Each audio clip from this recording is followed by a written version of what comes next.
Sí, profe, perfecto. Sí, profe. Bueno, gracias Maitena, me salvaste. No, de nada. Se entraba en colapso. Sí, me imaginé. Porque les mandé un correo, vos lo Claro, yo leíste. lo vi y después me aparecías ahí abajo para invitarte, entonces ahí me di cuenta que no estabas pudiendo Claro, entrar. perfecto, perfecto. Este, Bueno, Puede fallar. bien.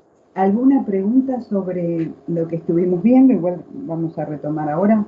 ¿Alguna pregunta, alguna duda? Vayan leyendo, faltan 15 días para el parcial. ¿eh?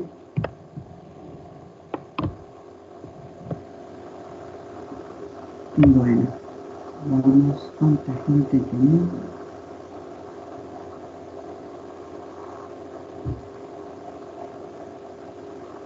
Bueno, vamos a empezar, ¿sí? No sé si esperar unos minutitos más.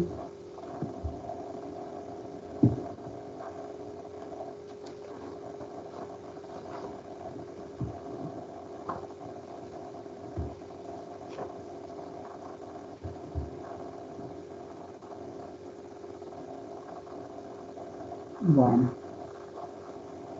en la clase anterior lo que vamos a hacer un poquito ahora es ver, porque me parece que verlo todo junto por ahí se entiende mejor, ver un poco qué pasó a partir del juicio a la Junta. Estábamos viendo a Alfonsín, estábamos viendo primero el inicio de los juicios a las juntas, pero también los juicios a...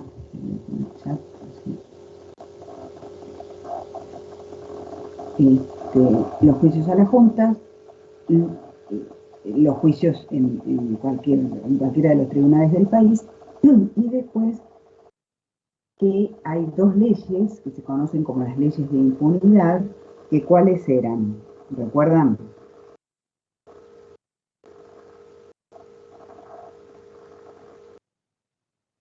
La de ¿Sí? que le daban la orden, que no se Sí. podían atacar las órdenes. Y antes, Eh, la anterior era de punto final, ¿sí? Para que no se podía hablar, denunciar más. Claro, que había un límite, dice así: se extinguirá la acción penal respecto de toda persona por su presunta participación en cualquier grado en los delitos del artículo 10, bueno, que no estuviera, que no estuviere prófugo o declarado en rebeldía, o que no haya sido ordenada su situación a prestar declaración indagatoria por tribunal competente antes de los 60 días ocurridos a partir de la fecha de promulgación de la presente ley. Y como dijimos la vez pasada, eso sucedió el 24 de diciembre, o sea, eran 60 días corridos. Como dice ahí, que no hubiera sido citado, que no estuviera en indagatoria, ¿sí? O que no estuviera prófugo, ¿no? Bien, 60 días corridos. Esto es un grave retroceso porque recuerden que, tal como lo establece el derecho internacional, los crímenes de lesa humanidad no prescriben nunca, es decir, se los sigue buscando y juzgando hasta el final de sus días, ¿sí? O sea que este es un gran paso hacia atrás. Esto provoca, porque hay un aluvión de denuncias, una cantidad impresionante de denuncias, que poco a poco iban a ser convocados a tribunales un montón de estos militares. Entonces esto provoca una rebelión, la rebelión, la primera rebelión cara pintada, y unos meses después se da la ley de obediencia debida todo junto con B larga, debida al superior, que dice así: se presume, sin admitir prueba en contrario, que quienes a la fecha de comisión del hecho revistaban como oficiales, jefes, oficiales subalternos, suboficiales y personal de tropa de las Fuerzas Armadas, de seguridad, policiales y penitenciarias no son punibles por los delitos a los que se refiere, y hace mencionar en el artículo, por haber obrado en virtud de obediencia debida. La misma presunción será aplicada a los oficiales superiores que no hubieran revistado como comandante en jefe, jefe de zona, jefe de subzona o jefe de fuerza de seguridad policial o penitenciaria. Entonces, ¿qué pasa? Si no había zafado porque se habían cumplido los 60 días y nadie había presentado una denuncia en tu contra, tenías esta posibilidad, que ¿cuál es? Patear hacia arriba la responsabilidad, es decir que recibían órdenes.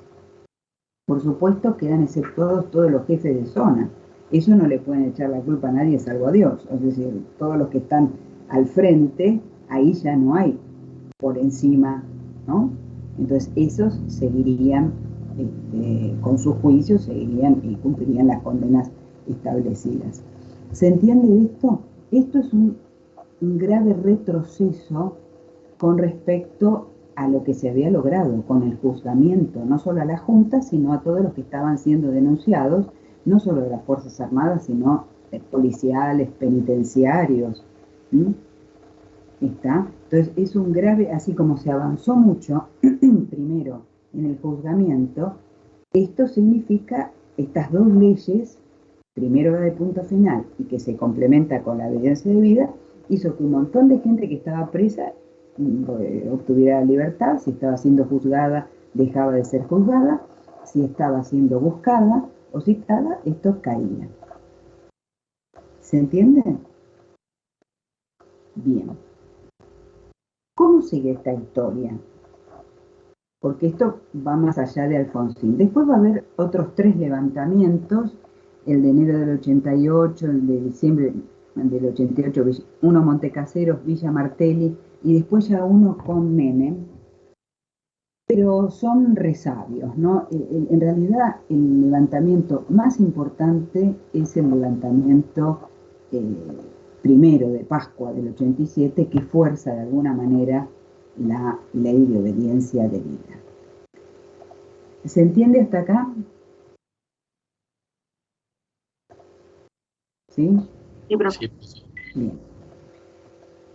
¿Qué es lo que pasa cuando entonces tenemos hacia el final del gobierno de Alfonsín que están cumpliendo condena aquellos juzgados, los de las juntas militares condenados, más los comandantes de zona, los jefes de zona, como ahí explicita en la ley? ¿Qué es lo que pasa cuando comienza el gobierno o durante el gobierno de Menem? ¿Alguien sabe qué pasó?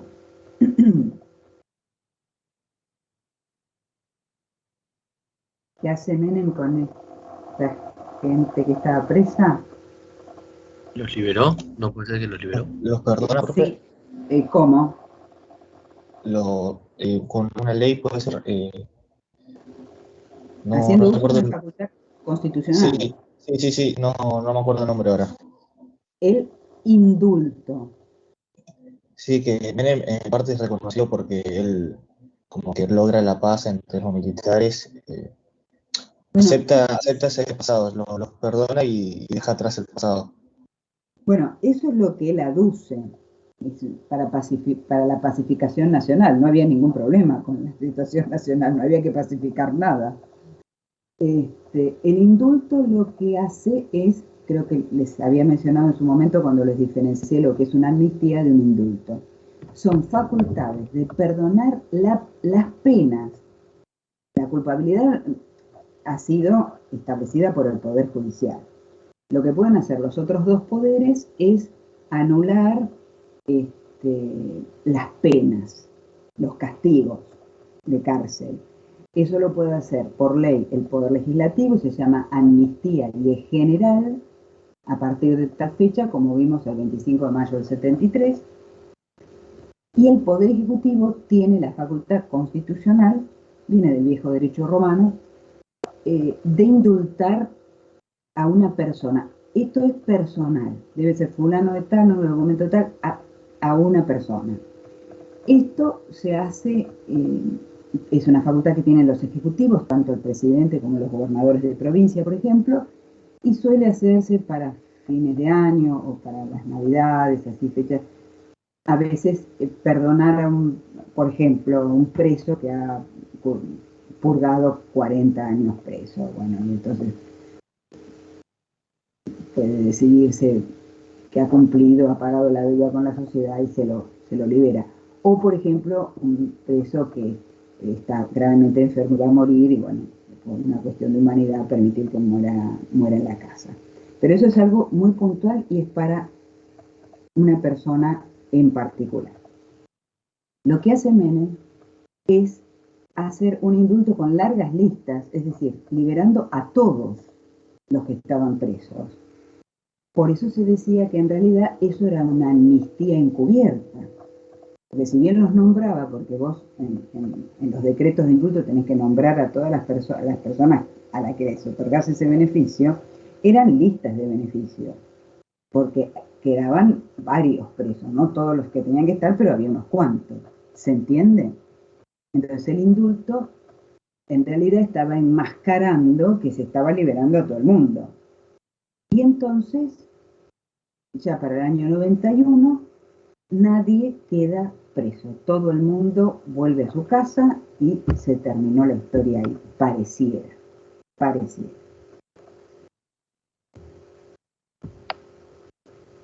Es decir, de un comienzo muy promisorio en cuanto a juzgamiento de estos crímenes tan aberrantes, crímenes de lesa humanidad, ahora no había nadie preso. Es decir, las víctimas se podían encontrar con sus victimarios en la calle, en un restaurante, donde sea, en un edificio donde vivían. Bueno, andaban sueltos. ¿Qué sucede? Hacia finales del 98 pasan dos cosas, o sea, hacia finales de la década de los 90, todavía va a estar Menem, estoy siguiendo todo el camino hasta la actualidad, ¿sí? Después lo repartimos por presidencia. Ya vimos lo que pasó con Alfonsín, ahora con el indulto estamos con Menem, los años 90. ¿Ok? Bien. En los años 90 pasan dos cosas. Primero que hay hacia el 98, en el verano del 98, Astiz, tristemente célebre, un marino que había, bueno, fue el que se infiltró haciéndose pasar por hermano de un desaparecido con las madres de Plaza de Mayo y entregó a las primeras madres de Plaza de Mayo. Después también asesinó a una adolescente sueca cuyo padre reclamó por eso, internacionalmente también. Profe, perdón, Astir es... Astiz. Astiz. A-S-T-I-Z. Okay, gracias. Alfredo Astiz. Si lo googleas te aparece. ¿Es el de las francesas? No. Claro. Ah, está bien, lo leí. Claro. Sí. Y el que se entrega sin disparar, este mismo tipo que le dispara por la espalda a un adolescente de 17 años, es el mismo que en las Islas Sandwich se entrega sin disparar un solo tiro a los ingleses.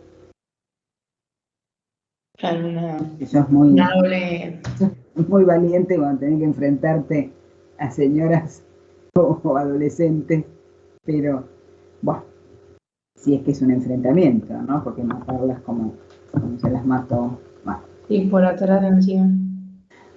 En el caso de Dagmar Hagelin se llamaba la muchacha esta.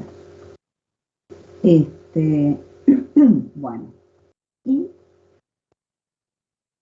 ¿por dónde iba? Bueno, entonces, le hacen una entrevista, este tipo está en su casa, está libre, donde él manifiesta que el Estado lo ha formado como una máquina de matar, que él respondía, bueno, una cosa escandalosa, creo que era enero o febrero del 98, era una cosa, pero haciendo gala de su formación y que lo habían formado para eso y que una cosa pero aberrante, porque además hacía gala de lo que había hecho y pavoneándose de alguna manera por lo que había hecho. Eso desata un escándalo, lo que provoca que el Congreso decida, a ver si tengo la fecha exacta, bueno, pero igual no importa, ese es en el mismo año, que el Congreso decida derogar las leyes, la ley de obediencia debida y la ley de punto final. Pero, ¿qué pasa? Sancionar una ley y promulgarla empieza a tener vigencia. Derogarla significa que vos la sacás, que vos, esa ley ya no existe más. O sea, derogar la ley de obediencia debida y de punto final significa que ya no existe, o sea, no se las aplica más. Pero no tiene efecto retroactivo. ¿Qué quiere decir esto? Que todos los que se beneficiaron por estas leyes siguen beneficiados por ellas, ¿se entiende? Es más bien testimonial derogarlas, porque en la práctica todo lo que pasó antes sigue teniendo vigencia, es decir, todos los que fueron denunciados y adujeron,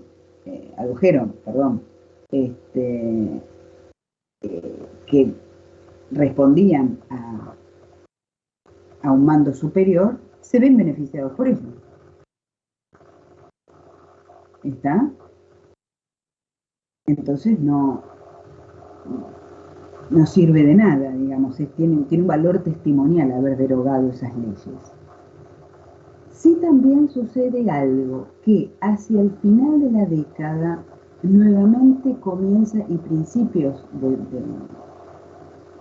siglo, comienzan nuevamente a ser llamados y a ser indagados, eventualmente procesados y condenados por un delito que no fue contemplado en las leyes de punto final y obediencia debida.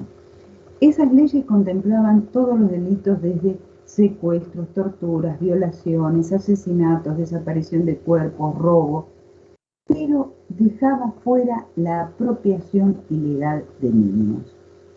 Eso Alfonsín, o sea, ese delito quedó hecho a un lado. ¿Sí?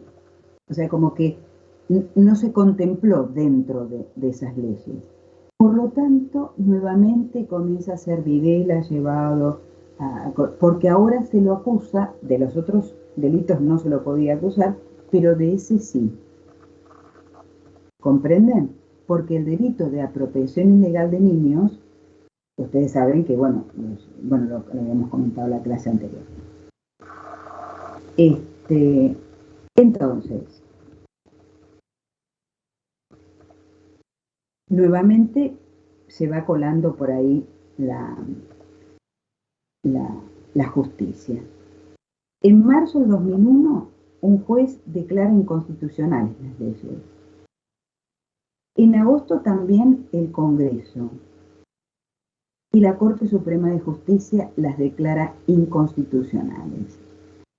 Cuando vos declarás una ley inconstitucional, es nula de nulidad absoluta y por lo tanto sus efectos dejan de tener, o sea, no existieron ni debieron existir nunca. Y en el 2007, la inconstitucionalidad de los indultos. Entonces, al declararse inconstitucionales tanto las leyes de punto final como las de obediencia debida y los indultos, esto hace que todo se retrotraiga, son nulas de nulidad absoluta, no son derogadas. Al ser declaradas inconstitucionales nunca debieron tener vigencia. Y entonces, ¿qué sucede a partir de ese momento? Todos comienzan nuevamente a ser juzgados. Y es por eso que hoy día, ¿no? ¿Qué es lo que hay? se están llevándose adelante los juicios eh, contra el terrorismo estatal, acusados por delitos de violaciones a los derechos humanos. ¿Se entiende el recorrido? Es decir, con sus más y sus menos. Piensen ustedes que son 45 años del inicio del golpe militar. Pero en nuestro país, nuestra sociedad avanzó, retrocedió, pero en este momento, ¿qué es lo que se está llevando a cabo ya desde hace muchos años, desde que son declaradas inconstitucionales las leyes y los indultos? Por eso Videla muere en la cárcel. Lo que yo les leía de la entrevista que le hizo Reato, se lo hizo en la cárcel de Campo de Marte. Videla muere en la cárcel.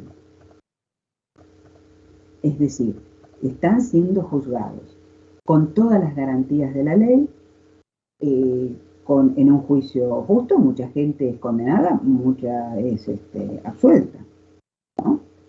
Y en muchos casos, la mayoría de ellos utilizan defensores oficiales. Esto significa que son defensores que paga el Estado, es decir, que pagamos todos nosotros.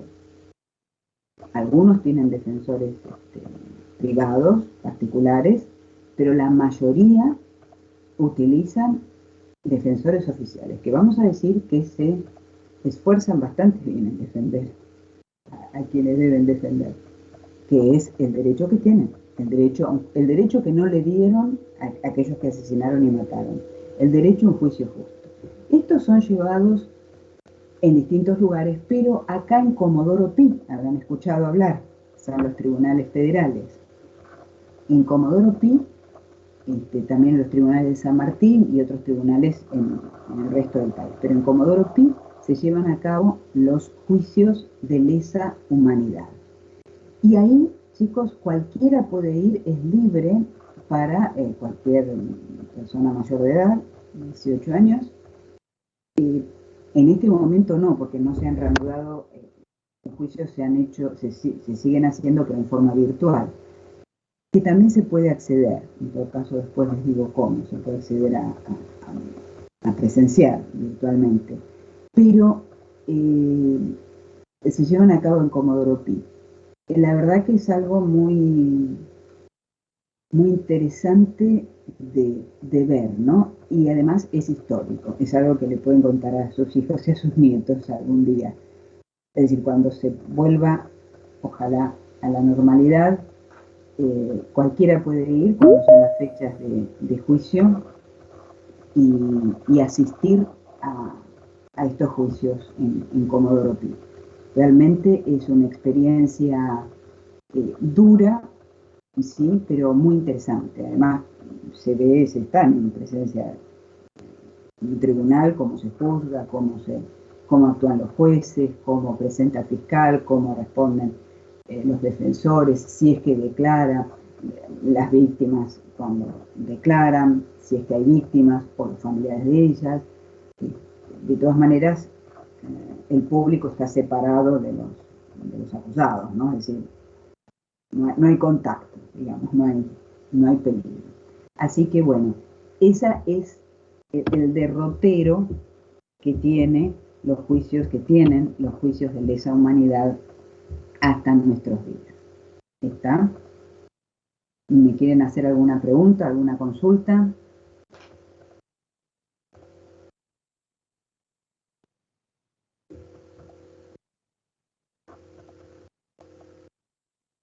¿Todo bien? Sí, profe. Sí, profe, todo bien. Perfecto. Bueno, habíamos señalado, algunas generalidades sobre el gobierno de Alfonsín. Alfonsín va a gobernar, en esa época todavía los presidentes duraban 6 años, ¿verdad? Establecidos por la Constitución. Es decir, Alfonsín asume el 10 de diciembre del 83, tiene que estar hasta el 10 de diciembre del 89. Vamos a ver por qué eso no se cumple. Él va a tener que o sea, tiene la oposición del justicialismo, que durante su presidencia él va a tener que afrontar 14 paros generales. Él intentó hacer la ley Mucci, que era una ley que permitía la creación de más de un sindicato por rama de actividad o profesión. Eso va a ser con Menem, ¿no? Que se van a atomizar los sindicatos, pero eso fracasa, no lo puede llevar adelante.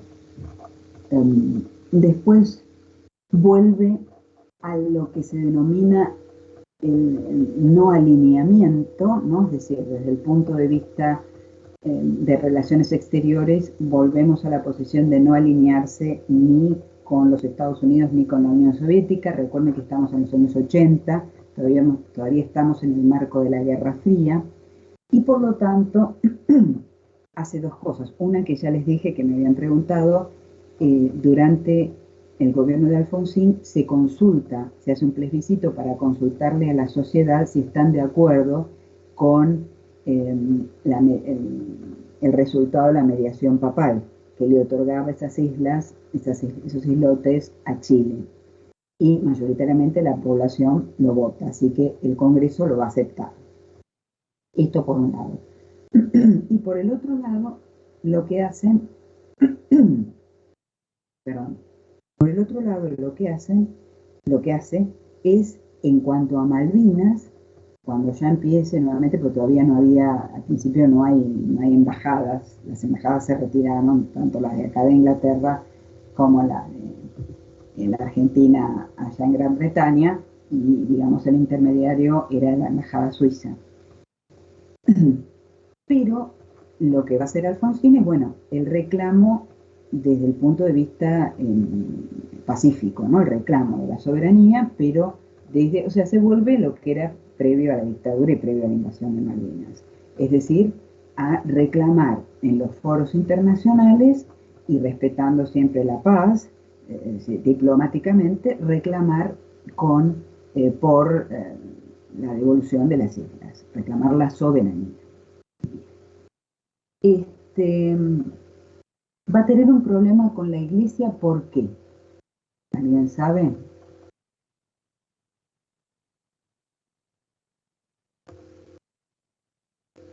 ¿Qué es lo que se sanciona muy tardíamente? Uno de los pocos países que no tenía, casi a finalizar el siglo XX. En 1985 se sanciona la ley de divorcio vincular, salvo un breve lapso en que se había sancionado durante la segunda presidencia de Perón. No había separación, separación de bienes y separación de pareja, pero no había divorcio, es decir, esas personas no podían volver a casarse. En 1985 se sanciona la ley de divorcio, lo que provoca enfrentamientos muy duros con la iglesia, que en algún momento en una misa, seguramente en alguna fecha patria o en algo donde recuerden que todavía por la vieja constitución el presidente necesariamente tenía que ser de la fe católica, ¿no? Es decir, que estaban en todas las celebraciones católicas. Y desde el púlpito el sacerdote, cuando da su homilía, habla, o sea, le dice bastantes cosas elegante y no tan elegantemente al presidente Alfonsín, que estaba ahí escuchando. Entonces, ni corto ni perezoso, Alfonsín, que era bastante duro, se levanta y va y pide la palabra y habla desde el púlpito y le responde al sacerdote, que creo que era el primado, el cardenal primado de la Argentina. Bueno, pero estas son anécdotas. Ahora bien, nosotros decíamos que, bueno, una de las cuestiones graves que tenía Alfonsín que resolver era la cuestión militar. Pero otra, y no menor, es la cuestión económica. ¿Y cuál era, les dije, el mayor llamémosle inconveniente, no sé si la palabra alcanza con decir inconveniente. ¿Cuál es el otro gran problema que tiene nuestro país y que tiene que afrontar Alfonsín? Los desaparecidos. Bueno, claro, bueno, pero eso, digamos, lo enmarcamos dentro de lo que llamamos la cuestión militar, ¿no? Que, bueno, se resuelve como les he contado, de esa manera, con los juicios, pero después con las leyes. Y la otra gran cuestión del gobierno de Alfonsín, del país, ¿cuál es? La económica, profe. La económica. ¿Por qué? Y durante la dictadura se endeudó a más no poder y nada, y no se hacía nada con la economía. Sí, se hace, se hace. Que cambió el eje económico. Claro, eso había cambiado durante la dictadura. Entonces tenemos acá dos cuestiones y una más grave que la otra, creo que les he mencionado. Primero, una deuda muy grande. Recuerden que lo que hace Alfonsín es reconocerla, es decir, y al reconocerla la legitima, porque podía haber cuestionado, faltaban papeles, faltaba de todo para estipular muy bien la cantidad de la deuda y qué se había hecho con esa deuda. Pero él la reconoce, como país reconoce la deuda, entonces tiene que afrontarla. Esto es por un lado, y ahora vamos a ver qué pasa. Por el otro lado, que les mencioné en la clase anterior también, es un error de diagnóstico porque se cree que todavía se está en la sustitución de importaciones. Y el eje de la economía, como bien me decían, ha cambiado ahora al eje financiero, rentístico financiero. Ya no estamos en la sustitución de importaciones.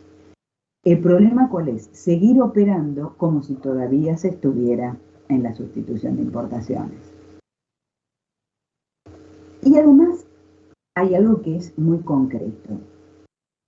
Vos tenés, por un lado, los acreedores externos que te reclaman el pago de la deuda, los intereses de la deuda, y por el otro lado, grupos económicos locales y algunos conglomerados extranjeros, proveedores del Estado. Plata para los dos no hay. O vos pagás a los acreedores extranjeros o vos pagás a los proveedores del Estado. Pero para ambos no hay. Es decir, acá tenemos un enfrentamiento entre los sectores de poder económico. ¿Me siguen? ¿Se entiende lo que digo? Es decir, o una cosa o la otra, pero ambas no. Después ustedes van a ver con mayor detenimiento los programas. Estamos a todo esto en un momento de no solo que hay que pagar esa deuda, que ¿qué es lo que pasa? La deuda hay que revisarla y hay lo que se llama reestructurarla, porque los pagos no se hacen en las fechas convenidas ni en las cantidades convenidas. Entonces hay como un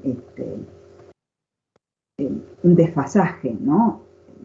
Hay moratorias unilaterales, hay porque no se paga en fecha, es decir, hay que reacomodar esto, ¿sí? Alfonsín, ¿qué intentó hacer?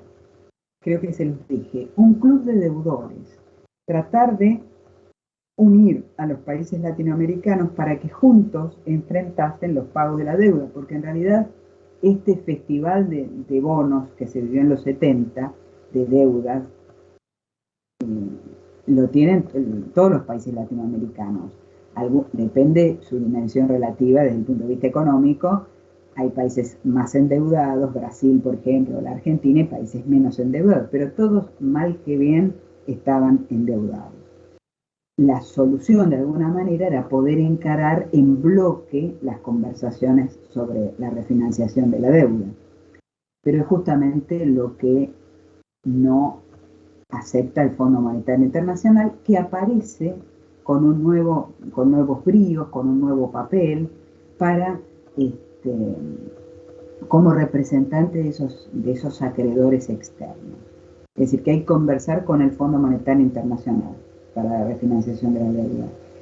Y el Fondo Monetario Internacional, las conversaciones son bilaterales, es decir, país por país. Fondo Monetario con tal país, Fondo Monetario con Brasil, con Argentina, con uno por uno. ¿Sí? Y hay, bueno, una baja internacional del precio de las materias primas, bueno, un estancamiento de la inversión, desde luego, de que no crece el Producto Bruto Interno. Continúan las leyes, la ley de reforma financiera, de hecho, continúa hasta hoy, con algunos aditamentos, con algunos cambios pequeños, pero la ley sigue en vigencia. Y esto va a ser, digamos, primero se va a intentar un plan más bien heterodoxo el plan austral, y después vamos a ver, ustedes van a ver el plan primavera, que son más específicos para sobre todo, porque el problema, y ahora vamos a ver, la inflación. La inflación es un síntoma, no es el problema de la economía, ¿no? La inflación es según cómo se maneja, y creo que ustedes saben qué es lo que pasa hacia el final del gobierno de Alfonsín, ¿no? ¿Qué es lo que pasa? La hiper, profe. Bueno, entonces vamos, claro, la hiperinflación, que es como una inflación mucho más grande de la que tenemos y que acompaña una permanente devaluación. Yo hacia el final del gobierno de Alfonsín, ya el 6 de febrero de 89 ya no había más reservas en el Banco Central. Y después se declara la hiper. Yo tienen subido en materiales, si por ahí lo están y lo abren ahora, es interesante leerlo, porque vamos a ubicar en su contexto lo que significa la inflación, lo que significó la hiper, y luego comparado con los años 90, que es un artículo de Torrado del 99, dice la pobreza según se mide. Bueno, para que se entienda, la hiperinflación significa que vos tenés una inflación galopante, o sea, los precios cambian no de mes a mes ni semana a semana, del día a la tarde y a la noche, es decir, una remarcación continua. ¿Qué es lo que pasa? Uno tiene que entender, en el caso de la hiper, es como si viniera un tsunami. Yo les voy a mostrar, igual esto lo tienen en materiales subido al campus, pero no sé si llegan a ver el pico. ¿Ven ¿Ven cómo sube? Es el pico hiperinflacionario. ¿Lo llegan a ver? Sí. Sí, se ve muy bruto el pico. Sí, es bueno. Pero la imagen que yo siempre les presento es como un tsunami. Cuando viene la ola, bueno, vos tenés que rajar bien tratando de buscar un lugar alto o agarrarte al poste a lo que puedas, tratando de sobrevivir a la ola. Cuando baja la ola, la situación permanece a como era entonces. ¿Qué quiero decir con esto? Torrado señala, bueno, vos tenés para medir la pobreza una línea, es decir, la línea de pobreza establecida a lo que necesita, por ejemplo, una familia para gastar en comida, para gastar en ropa, en mandar a los hijos a la escuela, en servicios, alquiler y demás, ¿sí? Por debajo de esa línea calificás como pobre, por encima no. Y después está lo que serían las necesidades básicas insatisfechas, que es cuando faltan, qué sé yo, en la casa no hay luz o no hay agua, porque además esto es bastante, digamos, todo es relativo y todo hay que ver en el contexto. Por ejemplo, una persona puede vivir en una casa de material, una casa completa, qué sé yo, muy bien, pero no tener para comer, por ejemplo. o que no le alcance para comer, o que no pueda pagar los servicios. La hiperinflación, ¿qué significó? En el momento de la hiper, realmente todos aquellos que viven de un salario, que vivían de un salario, estaban en situación muy comprometida. A medida que vos vas bajando y te vas acercando a la línea de pobreza, la situación es muy gravosa, sobre todo porque los sectores populares destinan la mayor parte de sus ingresos a básicamente a la alimentación. Entonces, a medida que vas bajando, la situación se hace insostenible, porque directamente lo que no se tiene es para garantizar la comida, ¿sí? Ahora bien, pasado ese pico que acaban de ver alto, que hay que pasarlo desde luego, ¿no? Ese pico, las personas seguían teniendo su trabajo, seguían teniendo, si la tenían, su casa, seguían teniendo, al tener su trabajo, su obra social, seguían pagando su jubilación. Es decir, pasado el momento de la hiper, dura la hiper, una vez que viene el reflujo de la ola, vos seguís teniendo lo que tenías antes, seguís teniendo tu trabajo y todas las cosas. Bueno, digo para comparar con los años 90, que después veremos, con la convertibilidad y el famoso 1 a 1, donde un peso valía un dólar, por lo menos dentro de nuestras fronteras, o se podía comprar con un peso un dólar, vamos a hacer, porque decir que vale es incorrecto, ¿no? Está sobrevaluado. Se podía comprar un dólar, no hay inflación.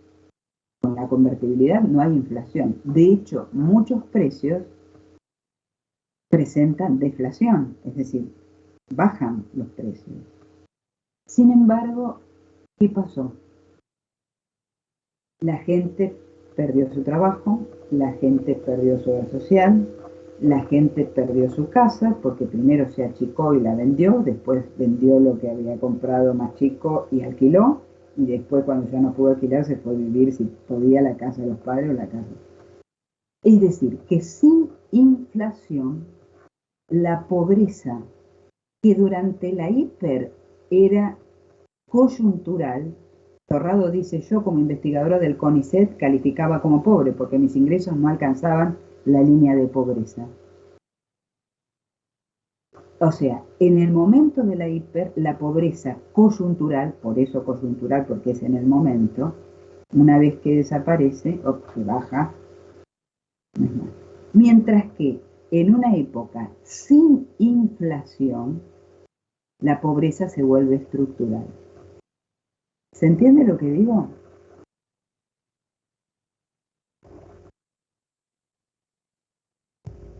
Hola.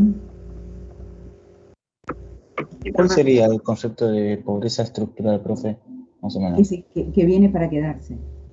O sea que vos fíjate que hay un núcleo duro que no podés, en este momento es un núcleo duro de pobre que no puede perforarse. Estructural es que vos te quedes sin trabajo y no consigas, no tengas posibilidad de conseguir trabajo, que es lo que pasa, el desempleo crece brutalmente. Que la situación, o sea, que tu situación de pobre no sea momentánea, sino que sea permanente. Pobres y excluidos, o sea, no solamente crece la pobreza, crece la indigencia. Estructural es que vos tenés una cantidad de pobres que no pueden salir de esa pobreza, ¿se entiende? Que no tienen posibilidades de conseguir trabajo, de conseguir, desde luego ya no tienen obra social, mucho menos, depende del hospital público, ¿se entiende? Estructural es que la pobreza vino para quedarse y que es muy difícil perforar ese núcleo duro, porque además no se genera trabajo para todos, o sea, la situación económica hace que sea muy duro eso. ¿Se entiende? Es decir, no tenés posibilidades. Claro, sí, ahí entendí. Y está. Entonces, bueno, sos un arquitecto que lo estás laburando, dices que estuviste, te echaron, bueno, compraste un taxi, qué sé yo, un remis, que eso lo hacen muchos y de repente no hay negocio para todos, te pusiste un kiosquito, pero hay 3 kioscos por cuadra, no va a funcionar. Es decir, la pobreza, por eso también hay que revisar cuando se ve, siempre es un síntoma. Ahora estamos hablando de otro problema, la inflación en este momento está determinada por el aumento que hacen los empresarios de los precios, ¿no? Este, pero digamos, es un síntoma de, y a veces o no nos damos cuenta. ¿Por qué les digo esto? Porque uno dice la hiper, que también la hiper, primero, removió los obstáculos para que viniera después la década de los 90, pero además, esto, como ustedes sospechan, ¿por qué? Porque, como les decía reciencito nomás, esto hace que mucha gente no tenga directamente para comer. Entonces comienzan los saqueos a los supermercados, en muchos casos monitoreados, incentivados, impulsados, pero sobre una relación, sobre una situación realmente muy difícil, sobre todo en los sectores populares. Profe, perdón, ¿hablas de la hiperinflación o de...? Claro, la hiper, sí. Lo de los saqueos posteriores tenemos que llegar al 2001, que bueno, va a ser el fin de la convertibilidad, ¿no? Pero acá, porque Alfonsín, esto, bueno, no se entiende por qué él llama a elecciones, el año 89 era año de elecciones. Generalmente, en el caso, después de la recuperación democrática generalmente las elecciones se hacen un par de meses antes del cambio de gobierno. Pero esta vez Alfonsín puso la elección el 14 de mayo, 7 meses antes, casi prácticamente, el cambio se iba a hacer el 10 de diciembre, 7 meses antes que la elección, que la transición, o sea, que el cambio de gobierno. El 14 de mayo del 89. En el caso supuesto que hubiera ganado alguien de tu partido, bueno, eso no hubiera generado conflicto porque la transición, por más de que fuera larga, bueno, era tu mismo partido. El problema es que va a ganar la oposición, que va a ganar el justicialismo. Y mantenerse 7 meses con un triunfo opositor, con más el agravante de esta situación que va a generar los saqueos, hace inevitable que ahora vamos a ver que el gobierno de Alfonsín termine antes. Por eso esto, no solamente la falta de reservas, Cavallo que aconseja que va a ser ministro de Menem, y que ahora, misteriosamente o no tan misteriosamente, esta persona sale a hablar y a decir él lo que hay que hacer. Este país es muy generoso, muy generoso. Caballo.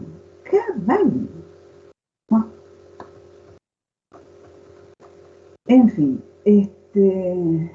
bien, ya ahí, bueno, vuelvo. Dice que no se le preste a la Argentina, que no está en condiciones de pagar, hay un local patronal, es decir, todo se conjuga para, bueno, esta hiperinflación que genera una situación social muy dura. Pero fíjense ustedes lo que pasa. La sociedad fue, primero, quebrada con la dictadura, porque hubo un terrorismo estatal. Y ahora, a finales del gobierno de Alfonsín, la hiperinflación va a operar como un gran disciplinador social. ¿Por qué? Porque si bien uno lo mira desde hoy, y entonces yo les explico, bueno, es como una ola durante el momento que pasa, pero después uno sigue teniendo... Bueno, hermano, pero hay que vivirlo eso. Y el recuerdo de la hiperinflación va a operar como algo terrible en las mentes de las personas, o sea, como algo que uno no quiere volver a vivir. ¿Se entiende lo que digo? Es decir, el momento de la hiper es un momento muy duro, muy duro. Y para algunos sectores directamente es la diferencia entre comer y no comer. Entonces, esto va a operar como como el disciplinamiento social que se necesitaba. ¿Por qué? Porque con el recuerdo de la hiperinflación, después se pueden aplicar todas las medidas que desguazan al Estado y que van a generar después, bueno, una pobreza estructural terrible de los años 90. Pero vos tenés una sociedad a la que, ¿cómo la amenazás? No con los militares ni los tanques. ¿Con qué la amenazás? Con la hiper. Y es algo con lo que sirve amenazar. ¿Se entiende lo que estoy diciendo? Es decir, fue muy duro pasar la hiper.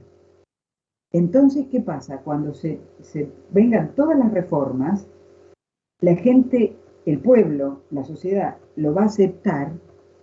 ¿Por qué? Por el temor de volver a pasar por la hiper. ¿Se logra entender lo que quiero decir? ¿Se entiende? Sí, sí, profe. Es decir, más en el plano, no le estoy quitando, es muy duro atravesar la hiperinflación, una hiperinflación. Depende en el lugar donde uno esté ubicado. Desde luego. Entonces, el recuerdo de eso opera como un disciplinador. Ojo, si no hacemos esto, se va a provocar la hiperinflación. Sí, se usa como otra excusa, como la dictadura usó aquello, los políticos usaron la hiperinflación como una excusa para también tomar las Claro, medidas. para todas las medidas que se tomaron en los 90 y que sin reaccionar la sociedad dejó que se destrozara el Estado con las consecuencias que trajo. Claro. ¿Se entiende esto? Sí, O sea, sí. un gran disciplinador social. Ya no era un golpe de Estado, era un golpe económico. Un golpe de Estado tradicional militar, ¿no? Era un golpe económico. Bueno, ahora mismo habrán escuchado que algún descolgado habla el peligro de la hiper, ¿no? Ha pasado ya mucho tiempo, pero de lo que fue, pero hay recuerdo en los cerebros, pero sobre todo en ese momento que está muy, muy presente, muy presente. Después vamos a ver.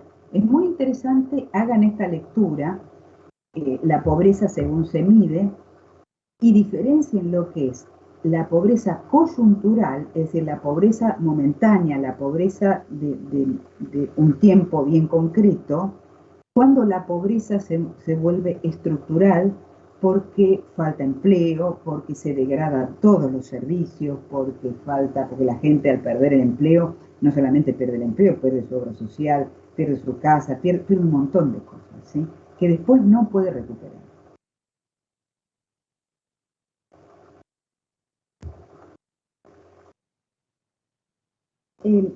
Hay un hecho que es muy, ¿cómo calificarlo? Muy extemporáneo, muy extraño, pero como lo van a leer para que tengan una idea de qué fue lo que pasó, aunque es un poco difícil de entender. Pero en enero del 89, sí, hoy en enero del 89, 23, 24 de enero, si la memoria no me traiciona, se produce el copamiento de un regimiento en La Tablada por un grupo de gente que se autodenomina Movimiento Todos por la Patria. Muchos habían sido en su momento miembros del muchos, el grupo era un grupo reducido, miembros del Ejército Revolucionario del Pueblo, cuyo jefe Gorrerán Merlo estaba exiliado en México, uno de los pocos sobrevivientes del staff del Ejército Revolucionario del Pueblo. Este grupo de personas toman el regimiento en La Tablada, en la provincia de Buenos Aires, y bueno, lo toman, porque ni siquiera hacen un llamamiento, por lo menos van a decir que van a denunciar un golpe de Estado que está en marcha. En realidad el golpe de Estado era el golpe de Estado económico. Y bueno, todo el arco político, desde la derecha hasta la izquierda, no entiende de dónde salieron estos, ahora sabemos, bueno, pero ¿quiénes son? ¿Qué quieren? ¿Qué están haciendo y por qué lo hacen? Ellos argumentan que lo que querían era provocar un levantamiento popular. Bueno, siempre la teoría del foco, ¿no? En ese sentido son coherentes. Lo que pasa es que, bueno, para que eso funcione en la sociedad, ¿viste? Pero esto les sirve a los militares para decir, ven, el peligro de la izquierda, los comunistas y los revolucionarios y la guerrilla y los subversivos y todos están presentes. Y entonces entran con tanques y todos en este regimiento. De hecho, un tanque empieza la tablada, bueno, tiene su regimiento, pero es una ciudad, un pueblo bastante grande, con mucha gente. Un tanque se llevó puesto un colectivo, mató a los que viajaban en él. Pero bueno, entran y a sangre y fuego acaban con este copamiento de este regimiento de la tablada. Como no podía ser de otra manera, ¿no? Es decir, estaban ahí. Después pasa que algunos se van a entregar y algunos terminan presos, pero resulta que después otros terminan, una vez que se habían rendido, con un tiro, ¿no? Bueno, los que son capturados con vida van a ser juzgados, van a ser condenados efectivamente en prisión. ¿De dónde, o sea, por qué esto es así como se los explico, es como pasó? Entenderlo es un poquito más difícil. Hay que entender qué querían estos, les reitero, intentaban provocar un levantamiento de la sociedad, cosa bastante difícil, bastante, no, por ahí ellos lo creían así. Pero cuando lean la tablada, como se sale tanto como es un hecho tan atípico, y tan raro, porque en todo el arco político no vemos la derecha, que ahí están los subversivos, los terroristas, que yo no sé cuánto, pero incluso la propia izquierda no saben ni de dónde salieron, ni qué quieren, ni qué hacen. Pero bueno, esto es lo que se conoce como los hechos de la tablada, ¿sí? Así como se los cuento, así sucedió. Esta agrupación se denominaba Movimiento Todos por la Patria. En este momento, la verdad que ayer me iba a fijar, pero después no lo hice. No sé si algunos tienen beneficio, si fueron... En su momento Gorrearán Merlo va a ser traído acá y después Duhalde, cuando esté en su presidencia, lo va a indultar, que fue el jefe de... Nuevamente seguimos con esos malos hábitos, ¿no? Del indulto. Pero no les puedo decir más que esto, porque es como, igual pueden buscar material, hay sobre material gráfico y escritos también, pero digamos, como esto se desmarca y esto suena un poco extraño, sí, lo que hay es una tremenda, una extrema brutalidad.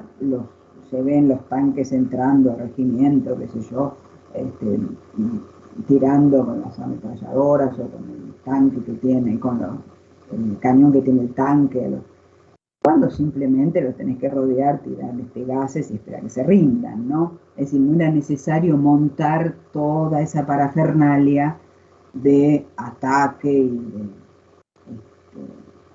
bueno, pero en fin, eso fue lo que pasó, ¿no?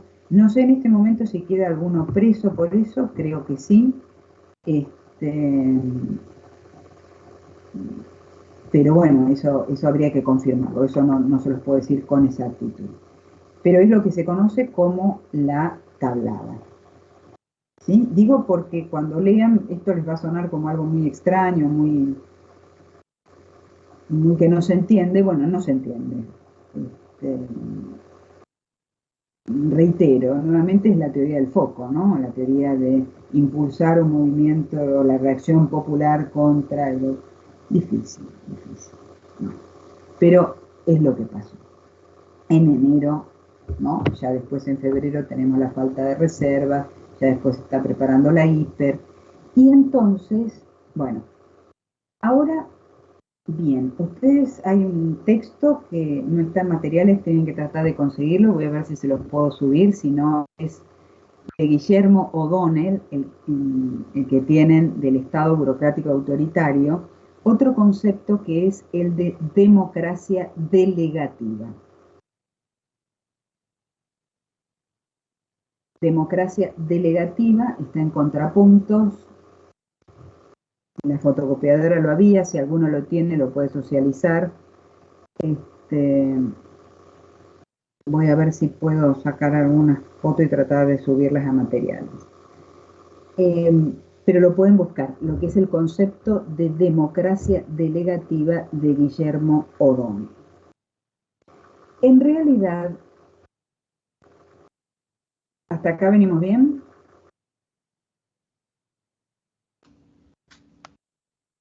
¿Sí? Sí, profe. Bien. Si no me paran.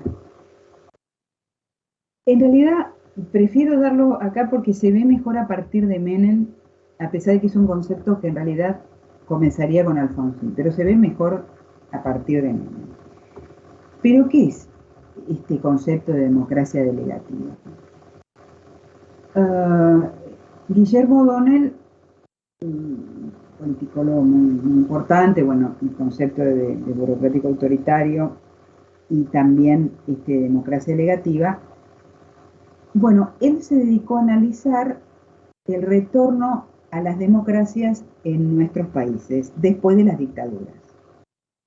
Y entonces él llegó a la conclusión de que las democracias nacientes o renacidas, no sé cómo decir, las que vuelven, esas democracias tenían ciertas características en América Latina, ¿no? Entre ellos nuestro país, tenían ciertas características que las hacían diferentes a las democracias institucionalizadas de los países que llevaban mucho tiempo en democracia, como ser el caso de los países de Estados Unidos o europeos, ¿no?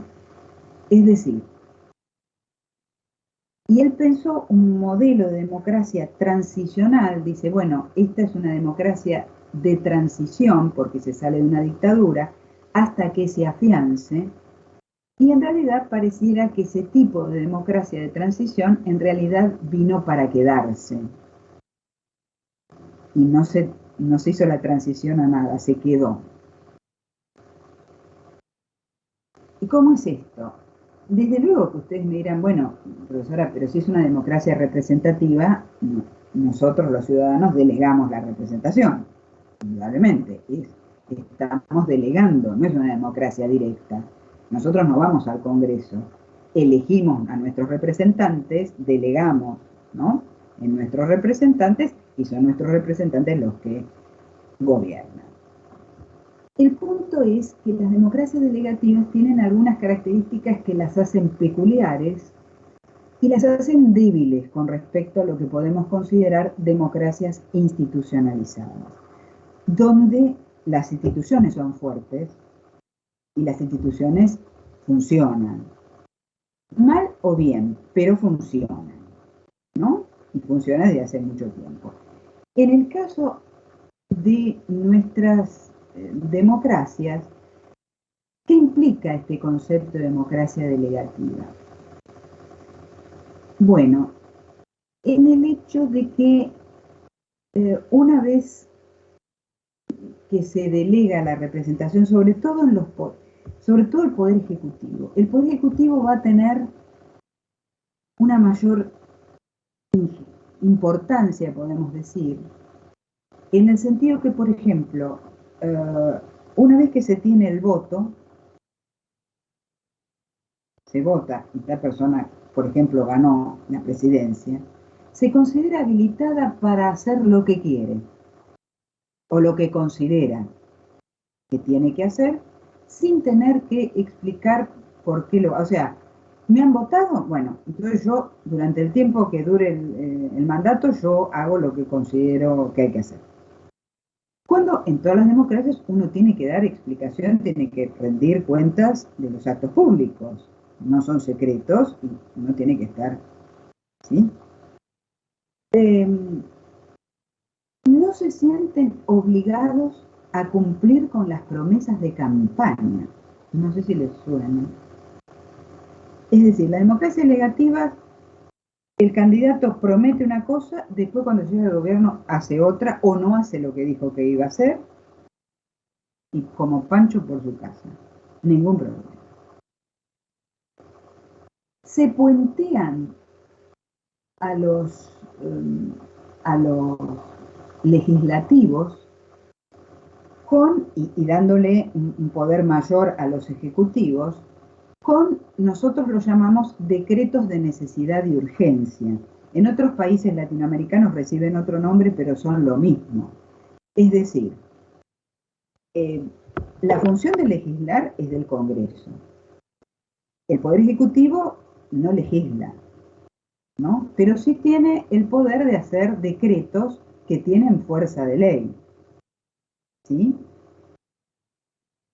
Ahora, esto está establecido en la Constitución, en las constituciones desde siempre. Esto es una facultad que tienen los poderes ejecutivos. Ahora, pasan dos cosas. Como se vive siempre en crisis, siempre hay que actuar de forma urgente, es el planteo, ¿no? Es la justificación. Y entonces comienzan a salir más decretos de necesidad de urgencia de los que son necesarios. Para citarle, o sea, sacarle el trabajo, o sea, no sale por la ley, sale por decreto de necesidad de urgencia. Para citarles un caso, hacia el 95, 96, creo que 95, pero había que corroborarlo, Menem, que ya saben ustedes que va a ser el presidente que le va a seguir a Alfonsín, Menem había hecho más decretos en su presidencia primera, más decretos que en toda la historia de la Constitución, desde 1853 hasta Menem, incluyendo a los gobiernos militares que gobernaron solo por decreto. ¿Se entiende esto? Después, otra cuestión,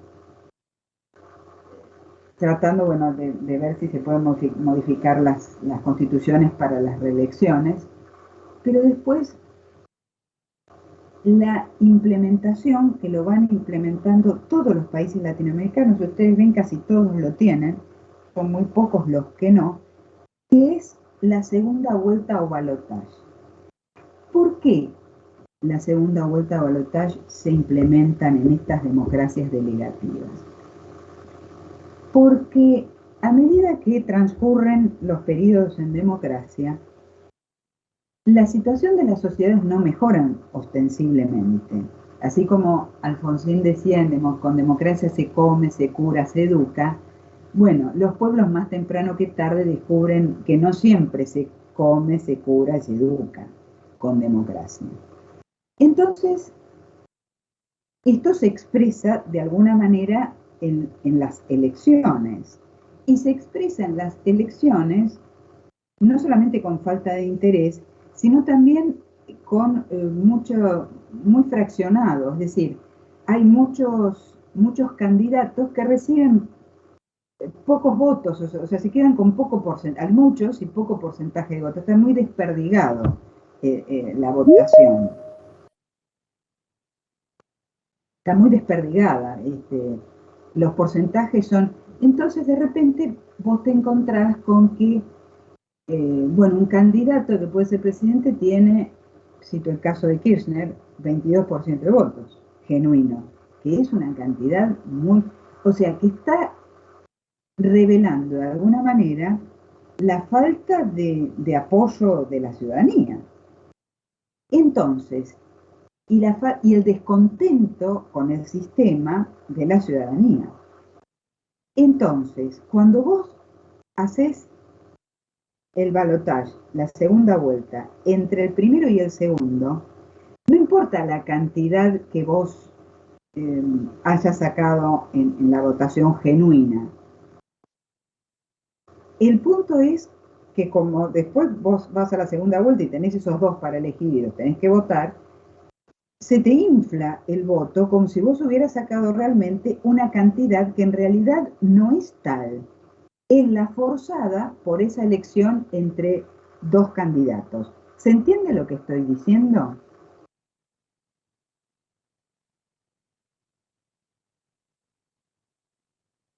Al obligarte a votar por el primero y el segundo, los números que va a tener ese primero y el segundo van a ser mucho más altos de los que realmente votaron en ese momento.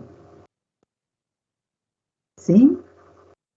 Y entonces puede presentarse como que ganó por tal porcentaje de votos, cuando en rigor de verdad esa persona no recibió ese porcentaje de votos. Les cito el caso, bueno, podría ser el de Macri en el 2015, pero por ejemplo el de Kirchner. Kirchner es presidente porque en realidad en esas elecciones donde se observa esa atomización, esa votación tan dividida de la ciudadanía, no me acuerdo coma y cuánto, ¿no? Pero era Menem 24% y algo, Kirchner 22%, después venía, creo, que López Murphy, Elisa Carrió, así, López bueno, Murphy con 14, profe, justo estoy viendo la imagen y ¿cuánto? López Murphy con 14. 14, bueno, así, ¿no?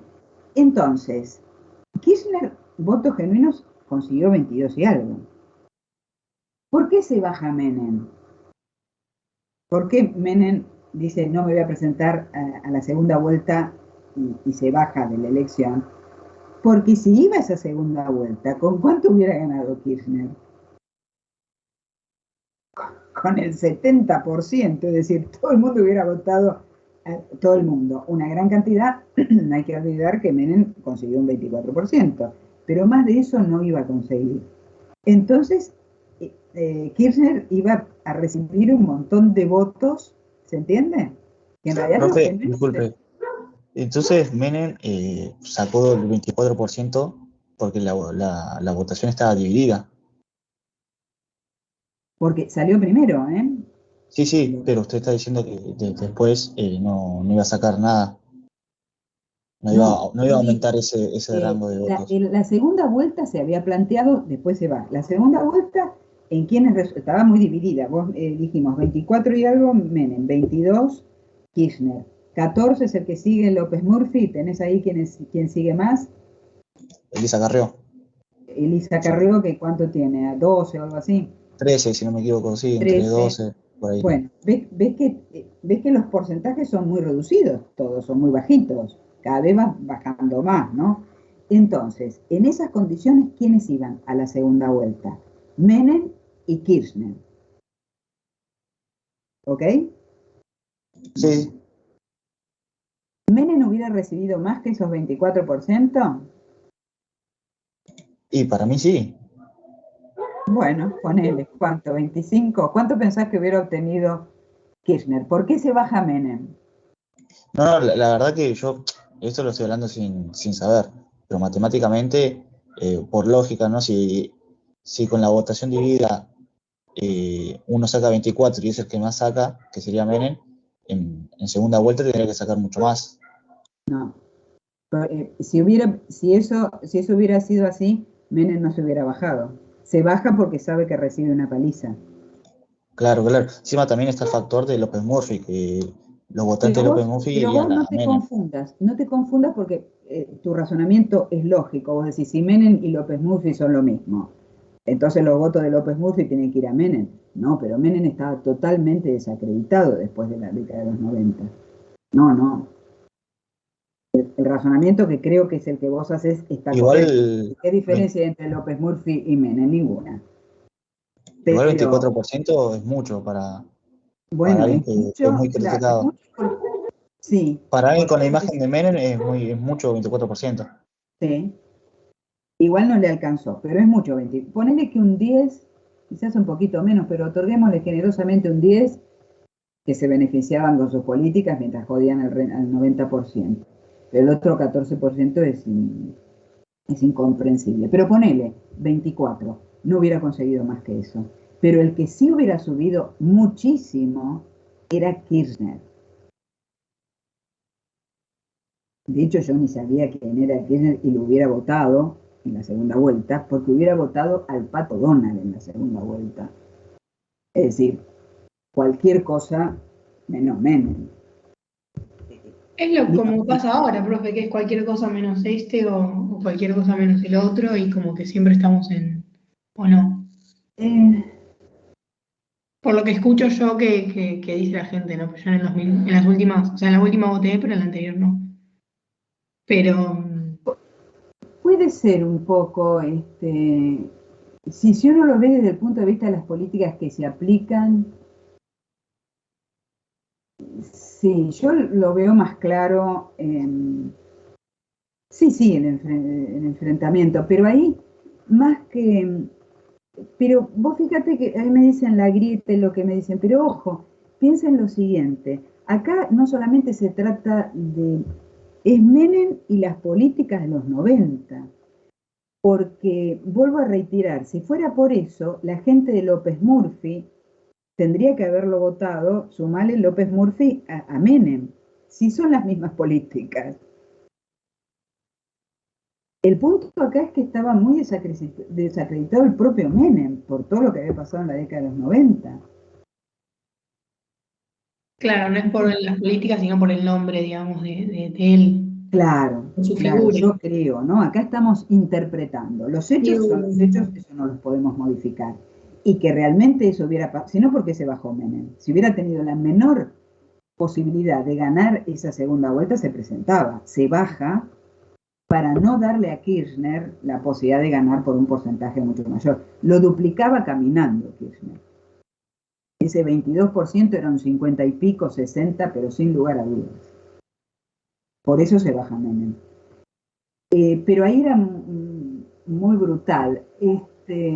Bueno, por ejemplo, 2015, incluso ahora mismo, 2015, no, estoy diciendo mal, 2019, o 2015 la diferencia es mínima. 2019, en Macri, ¿cuánto saca? El 32%, votos genuinos de Macri. Y después, cuando van a la votación, llega hasta el 41%. ¿Qué pasó ahí? Esos que se sumaron son votos antiperonistas, no macristas, pero que son antiperonistas. ¿Se entiende? Claro, sí. Los votos genuinos de Macri son los que sacó, los que lo votaron Macri. Pero los que se sumaron para cambiar ese resultado, porque se redujo bastante la brecha, se puede cambiar el resultado de lo que sucedió en las PASO. En las PASO, la diferencia con el Frente de Todos era de 17 puntos. Y después se acortó. ¿Se entiende? Sí, sí, sí. Entonces ahí vemos cómo se manejan estas cuestiones. Y ahí sí, mucha gente que prefirió votar, bueno, qué sé yo, a Macri en contra de lo que denominan peronismo, ¿no? Que no son votos genuinos de Macri, sino son anti, ¿no? Entonces se le sumaron. Pero a lo que yo iba era que se entiende el concepto de que forzándote a una elección de segunda vuelta, salvo que saquen los números suficientes, como fue el caso de Fernández, ¿no? O la anterior de Cristina, las que no fue necesario la segunda vuelta, porque los números eran los números que eran números muy altos. Pero en los casos en que hay segunda vuelta, se suman un montón de votos que en realidad no son los votos genuinos del candidato. Y entonces se puede presentar a la ciudadanía una elección de tal porcentaje cuando en realidad no es así. Eso es propio de una democracia delegativa. Es el maquillaje de los números, ¿no? Porque en definitiva es eso. Están recibiendo una cantidad de votos que no son los votos genuinos de ese candidato, pero ocultan la verdadera dispersión y el descontento que la ciudadanía expresa a través de esa cantidad tan dividida de votos. ¿Se entiende lo que quiero decir? Y esas son características propias de una democracia delegativa, ¿no? El exceso de los decretos de necesidad de urgencia, los intentos de reelección, que bueno, puede consagrarse en la Constitución y sobre eso podemos hablar, yo no lo veo mal.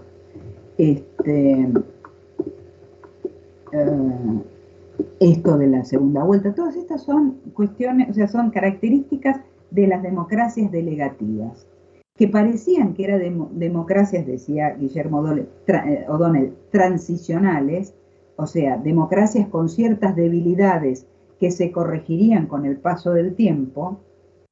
Pero fíjense ustedes, estamos ahora, el mes que viene se cumplen 38 años, ¿no?, de la vuelta a la democracia. Bueno, históricamente es nada, ¿no? Pero para nuestro país, no hubo nunca tanta cantidad de años en democracia sin fraude, sin proscripción y sin golpe de Estado, ¿no? No hubo nunca. Acabamos de estudiar hasta donde vimos desde la sanción de la Constitución y nunca hubo tanta cantidad de años.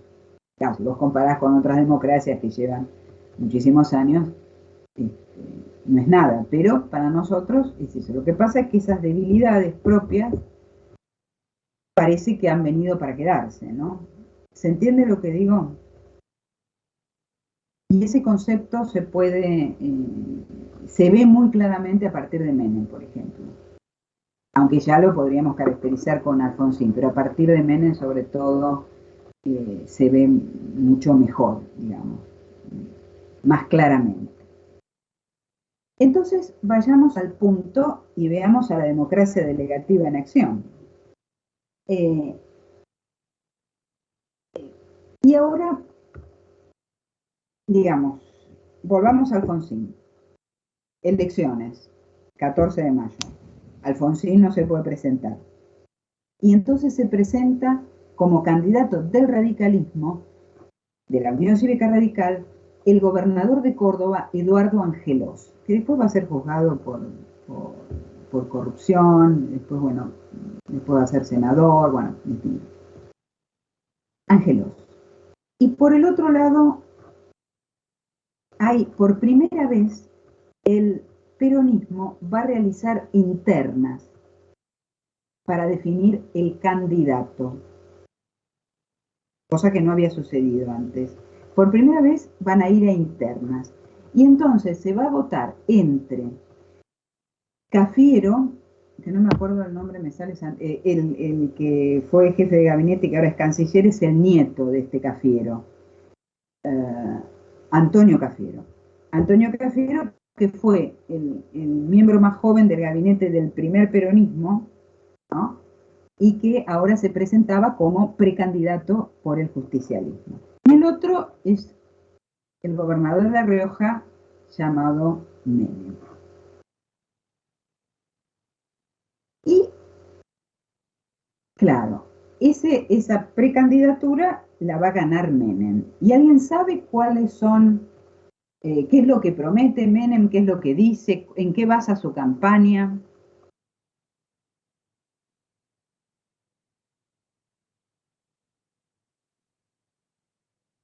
¿Saben lo que prometía Menem en la campaña? Porque es famoso, son frases como muy hechas, que se repiten muy... ¿Qué prometía Menem que iba a hacer una vez que llegara al gobierno? ¿Y cómo se presentaba? No había dicho que si decía lo que iba a hacer, no lo votaba nadie. Algo así era. Sí.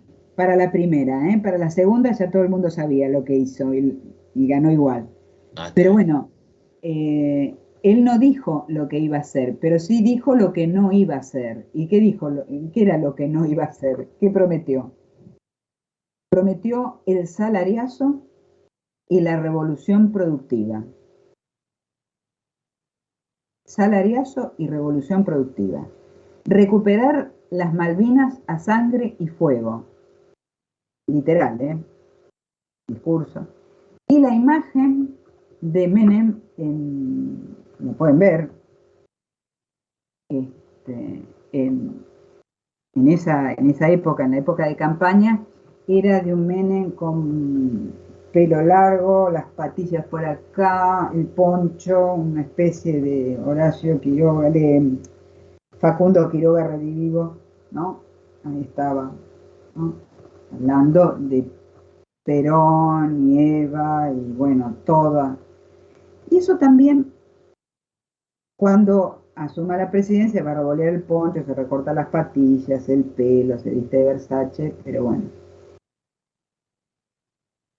El punto es, acá lo vemos, la democracia delegativa en acción. Promete una cosa y hace exactamente lo contrario, y como vos bien decís, él mismo manifiesta, y se lo puede escuchar, decir que si hubiera dicho lo que iba a hacer, no me votaban. Pero te reitero, la segunda votación, en la segunda ya todo el mundo sabía lo que estaba haciendo, y lo votaron. Después vamos a ver por qué. Pero acá yo creo que cabe el concepto que utiliza Basualdo, que en realidad es de Gramsci, que es el transformismo, que se observa en el justicialismo primero y se observa luego también en el radicalismo. ¿Y qué es el transformismo? Es el proceso por el cual, no sé si acá está el compañero que es peronista, que por ahí me pelea un poco esta parte, pero el proceso por el cual los partidos tradicionales dejan de representar los ideales de esos partidos, dejan de representar a sus bases y se transforman en gerentes del verdadero poder, que es el poder económico, sin correlación con lo que es las ideas y los principios de sus propios partidos. Es decir, lo que va a hacer Menem es exactamente todo lo contrario de lo que hizo Perón, todo lo contrario del justicialismo entendido como justicialismo. Sin embargo, él se autodefine y se defiende y se dice peronista. ¿Se entiende lo que digo? Entonces, digamos, hay un desacople entre lo que es los dirigentes, que además son cooptados y son comprados, evidentemente, esto gratis no es, algo de algún sea un idiota, ¿no? Y entonces ya no representan los principios, el trabajo genuino, la producción, la nacionalización, justamente se va a privatizar todo. Es decir, todo lo que era la base del justicialismo no existe más con Menem. Salvo la retórica, salvo el peronismo y Perón y Evita y todo eso, pero bla, bla, bla. ¿Se entiende? Y después veremos, por ejemplo, ya pasado un poco más el tiempo, también el radicalismo en ese esquema. Si se levantara de su tumba Alfonsín y ve lo que pasa en el radicalismo, se vuelve a morir, porque también ha traicionado sus principios y sus bases. Cuando decía, nosotros no podemos aceptar esto, decía Alfonsín. Y se refería concretamente a Macri. Entonces, ¿qué es lo que decimos? No es porque lo diga yo, que los partidos tradicionales, me refiero fundamentalmente al radicalismo y al justicialismo,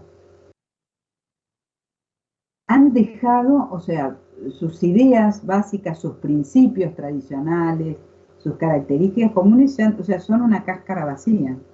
No representan a sus representados. Tienen una palabra, pero, es decir, porque vos decís justicialismo o peronismo, tenés que explicar qué tipo de peronismo es. Este gobierno se dice peronista, bueno, en la medida que promueva el trabajo, promueva la inclusión, promueva la estatización de algunos cuando es necesario. Bueno, algunas cosas pareciera que sí, otras que no. Pero Menem, por ejemplo, no puede caracterizarse como peronista. O quizás entonces sí, y entonces dentro de lo que es la cáscara del peronismo, tanto vale una cosa como la otra. ¿Se entiende lo que estoy diciendo?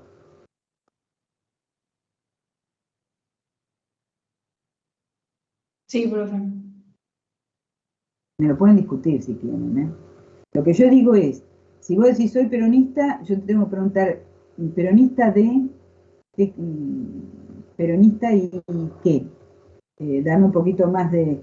Porque ¿cuántos se reivindican peronistas? Y hay quien tiene el peronómetro, ¿no? Se reivindica Pichetto como peronista, pero también Fernández como peronista. Entonces, ¿cuál de los dos es? ¿El que va con Macri o el otro? No sé, a mí que me expliquen. El radicalismo. ¿Quién es radical? ¿Santoro o Morales? No sé. Entonces, ahí tendríamos que revisar un poquito, ¿no?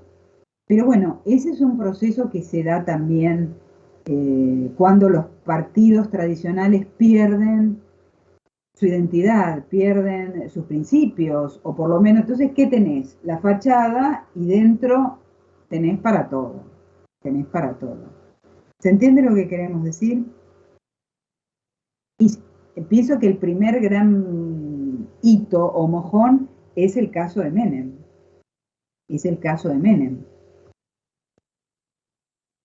que se reivindica como peronista, dice ser peronista y hace todo lo contrario a lo que hicieron los peronistas, a lo que hace el Partido Justicialista. Pero absolutamente, ¿no? Como en espejo, totalmente lo contrario. Será por las formas. Yo el otro día escuchaba a un periodista que respeto, que es Mario Weinfeld, diciendo, bueno, Menem era peronista, muy peronista. Y yo me quedé y dije, ay, o yo no entiendo nada, o no sé qué es lo que piensa Weinfeld. Porque para mí Menem se decía peronista, pero hacía todo lo contrario, pero para mí no era peronista. Aunque debe considerarse dentro del peronismo. Porque entonces también un partido permitió que una persona como Menem siguiera dentro del partido y gobernara durante 2 periodos completos. Y después se murió siendo senador.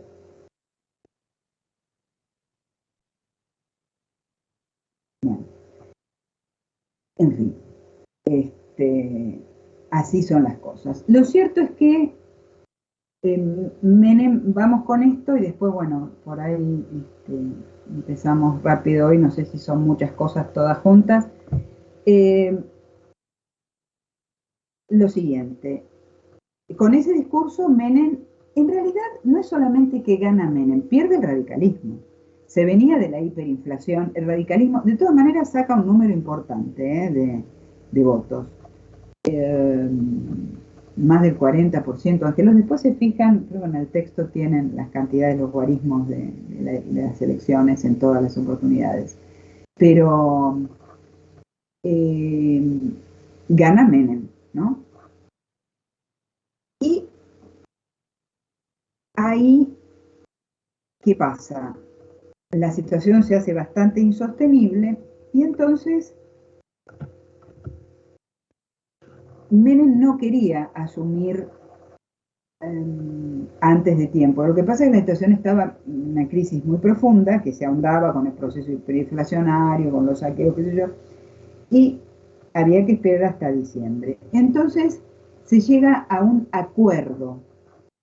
Alfonsín llega a un acuerdo con Menem. ¿Para qué? En realidad, el único cargo, porque el peronismo había ganado también, el disque peronismo había ganado también diputados, senadores, ¿no? Y intendencias varias, bueno, los que cambiaban gobernador o intendente. Esos iban a asumir el 10 de diciembre. electos desde el 14 de mayo, pero asumirían el 10 de diciembre. Menem va a asumir antes, asume el 8 de julio del 89. ¿A cambio de qué? La concesión que tiene que hacer Alfonsín para que Menem asuma antes de tiempo, asuma en julio, cuando en realidad corresponde asumir en diciembre, es que cualquier proyecto de ley que presente el Ejecutivo al Congreso, la bancada del radicalismo se lo tiene que votar. Es el acuerdo. Está bien, yo te asumo antes, pero yo presento proyecto de ley, vos me lo votás. Es decir, me lo vota la bancada del radicalismo, que todavía la composición del Congreso no iba a variar hasta el 10 de diciembre. ¿Se entiende lo que estoy diciendo? Sí, profe. ¿Ok? Es por eso que ahí va a comenzar, bueno, vamos a mencionarlas, después las vamos a ver con detenimiento. Pero va a comenzar lo que se denomina el cambio estructural. Al principio, ¿se acuerdan cuando les dije que Alfonsín estaban por un lado los acreedores externos y por el otro lado los empresarios locales y con algún conglomerado o también extranjero o mezcla ahí? Y no había plata para ambos. Los acreedores externos saben, hay que refinanciar la deuda todavía no había sido refinanciada. Los acreedores externos saben que plata no hay.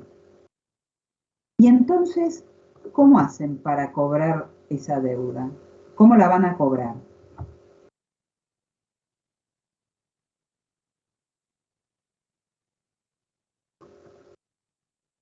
¿Cómo la cobran? Plata no hay. ¿Cómo consiguen cobrarse esa deuda? ¿Con empresas estatales?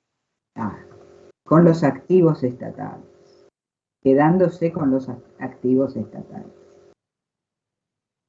Entonces, estas dos leyes que se van a presentar y que se van a votar son la ley de reforma económica, de emergencia económica, y la ley de reforma del Estado. La ley de reforma del Estado abre la posibilidad para la privatización de las empresas. Que esta es una condición impuesta por el Fondo Monetario Internacional previo a la refinanciación de la deuda. Ahora vamos a eso. Y la ley de emergencia económica dice, bueno, estamos en emergencia económica, entonces se suspenden todos los subsidios, todos los apoyos, las promociones regionales, todo. El Estado no pone un mango más. Ley de emergencia económica y ley de reforma del Estado. Sobre todo las privatizaciones son las condiciones previas. Acá el Fondo Monetario Internacional invierte los términos. Es después que se realicen estos cambios, después que se lleven adelante estas privatizaciones, solo después de eso se va a refinanciar la deuda. ¿Está? Y acá corría con un problema, dicen Gerchunov y Cánovas, Menem, porque Menem se había presentado como un caudillo, como la revolución productiva, el salariazo. Entonces, el mensaje ahora que tenés que mandar a los acreedores externos, al poder económico, es, ojo que yo estaba mintiendo, ojo que lo que dije no, yo estoy con ustedes, el primer ministro de Economía, Rapanelli, es de Bungibor. O sea, hay que mandar un mensaje diciendo, olvídense, eso no va. Ahora, y quizás se vuelve más liberal de los neoliberales, ¿no? Es decir, nadie le pidió tanto, ni siquiera el Fondo Monetario Internacional. Él lo dio todo. Nadie pidió tanto, pidieron mucho, eso sí. Son las condiciones impuestas por el Fondo Monetario Internacional para refinanciar la deuda externa. que como ustedes se podrán imaginar, después vamos a ver, gran parte de esas empresas estatales se pagaron con bonos de la deuda que son papel higiénico, ¿no? No servían para nada. Y justamente estos acreedores son los que se van a quedar con estas empresas. Es la manera de cobrarse. Y ahí, ¿qué es lo que ven los empresarios locales, aquellos proveedores del Estado? Que ellos también se pueden quedar con las empresas. Que ellos también pueden entrar en este negocio. Entonces, ese enfrentamiento ya no tiene razón de ser y ahora pueden estar aliados, porque esto le conviene a los dos sectores. ¿Sí? Y bueno, va a comenzar este proceso que se conoce como el de ajuste estructural. Y después vendrá, después de un pico hiperinflacionario más reducido o menor que el anterior, vendrá la convertibilidad. Que vamos a ver que la convertibilidad fue un salvavidas de plomo, realmente. Una cosa terrible. Y así veremos los años 90, ¿no? La política económica, una política neoliberal, porque aparte de estas dos leyes pilares, y después se va a sumar la convertibilidad, desde el punto de vista ya no hay proteccionismo, libre entrada y salida de capitales, libre entrada y salida de productos de todo tipo. De ahí viene la famosa frase todo por 2 pesos, porque todo lo que entraba, bueno, entra barato por la convertibilidad, después lo vamos a ver. Bueno, ¿se entendió hasta acá? Sí, profe, yo tengo una consulta. Sí. Que me quedó. Las dos leyes no fueron condición del FMI, o sea, fue por esto de manejar una imagen de, o sí. No. Las leyes tal y como están, o sea, el Fondo Monetario Internacional lo que te dice es liberalismo total, nada de proteccionismo, nada de gasto, porque vos tenés, y venta de las empresas públicas. Esas son, ¿cómo lo hagas? Eso es cuestión de cada país. Okay. Nosotros acá, el país lo hizo a través de la ley de emergencia económica y la ley de reforma del Estado, sobre todo esta última. ¿Se entiende? En ese sentido vos podés decir, sí, estas leyes son producto de la presión del Fondo Monetario Internacional y es correcto. Claro. Pero cómo lo hagas, cada país lo hace, ponele ese nombre o lo que fuere. Cada país lo hace como le sale o como puede, ¿no? Nosotros lo hicimos de esa manera, para cumplir con lo que pide el Fondo Monetario Internacional. Después de eso, después que pasen 3 años, después recién ahí se hace el plan Brady de refinanciación de la deuda. Perfecto. Pero primero hay que cumplir con las condiciones impuestas por el Fondo Monetario Internacional. ¿Cómo lo hizo nuestro país? A través de estas leyes y después de, bueno, además liberalismo absoluto, ¿no? Nada de proteccionismo, libre entrada y salida de capitales, totalmente, liberalismo total. Y eso es, o sea, eso es lo que dicen las leyes, digamos, la reforma de Estado No, tiene que ver eso es aparte, eso es política económica. Vos no cobrás aranceles o sacás aranceles o cobrás aranceles mínimos. Eso ya es política económica aparte de las leyes, ¿no? Perfecto, listo. O sea, volvemos a la etapa del liberalismo. Sí, conservado político, o sea, de la oligarquía. Claro, y los grandes industriales, ya lo vimos. Lo que pasa es que, por ejemplo, bueno, es la dictadura.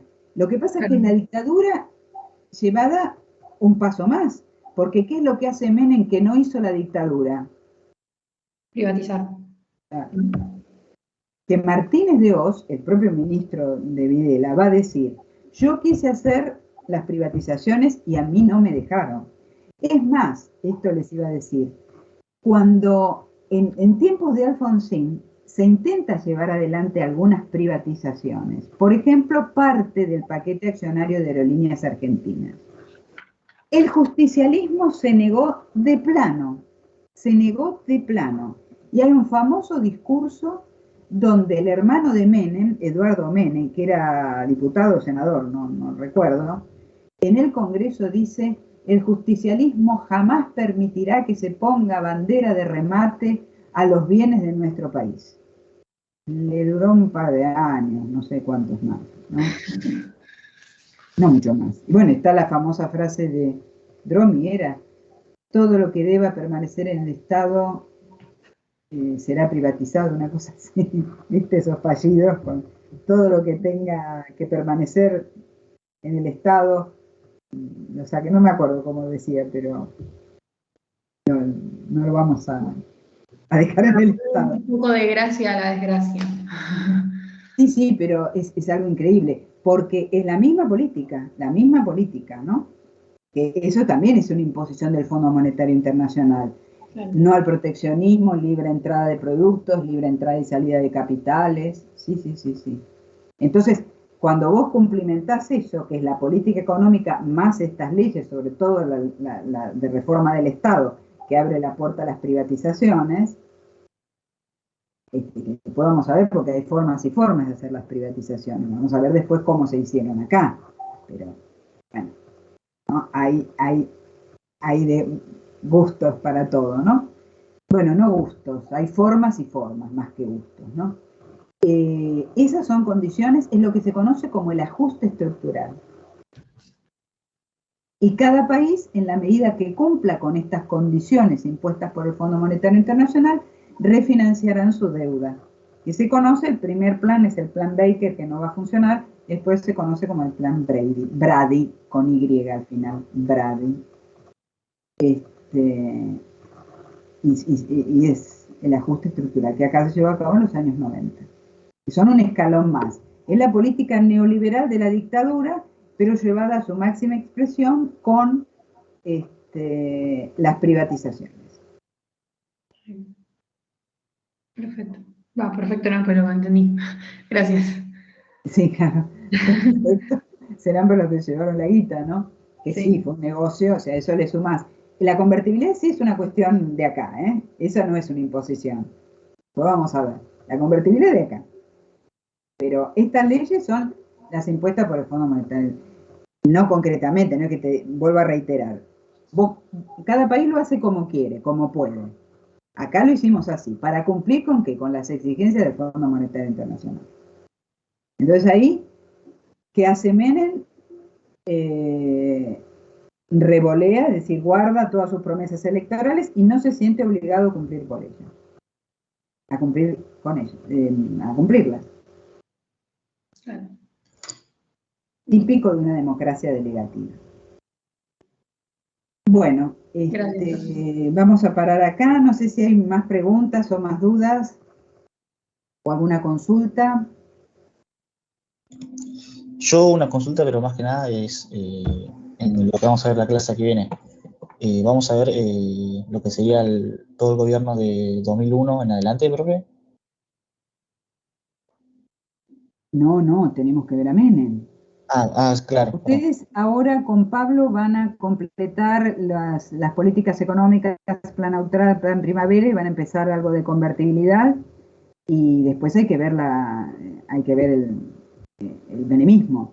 Y después yo creo que el martes 16, antes del parcial, vamos a poder llegar a la crisis. Pero todavía nos falta ver, tenemos que ver el gobierno de Menem, eso todavía empecé nomás. Largué alguna cosita nomás, hay que verlo esto en acción. ¿Sí? Genial, muchas gracias.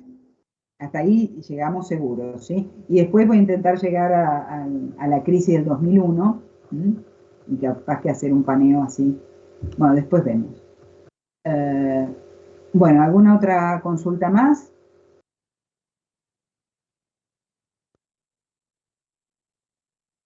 Bueno, muchas gracias que me salvaste, Maitena. La próxima estate atenta por las dudas. Dale, profe, no es nada. Bueno, chicos, buen fin de semana y como siempre con cuidadito todo lo que se hace, ¿sí? No se distraigan. Bueno. Chao, profe, hasta luego. Buen fin de. Nos vemos, Chao, profe. profe, Buen fin de. gracias. El martes tenemos vos. Un gusto. ¿Cómo? ¿Alguien me preguntó algo? No. Sí, profe, que el martes vamos a tener con vos. Y el martes probablemente, eso nunca te lo puedo decir porque a veces como hoy, viste, depende de nuestras situaciones, entonces vamos cambiando sobre la marcha. En principio tendrían con Pablo, pero eso siempre está sujeto a modificación. Perfecto, Bueno, profe. bueno, Nos nos vemos. vemos. Buen fin de. Buen fin de para ustedes también. Chao, profe, hasta luego. Chau, chau. Chao, buen fin de gracias. Gracias a ustedes.